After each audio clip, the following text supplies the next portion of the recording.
Vamos, Danilo, vamos, Danilo. A vice-campeã Daniela, pelo regulamento, ela correu mais um terço da prova, tem direito à premiação.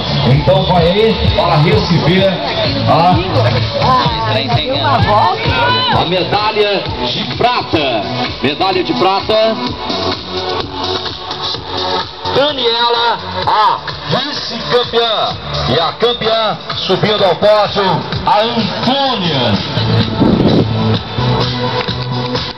E ela, de Pirenópolis, a Antônia, de Aparecidas de Goiânia. A Raíssa, portanto, vai aí para a entrega da medalha de prata para Daniela de Pirenópolis. As palmas. E a equipe das palmas, por favor. Raíssa entrega a campeã. Jogos Abertos de Goiás, Mountain Bike,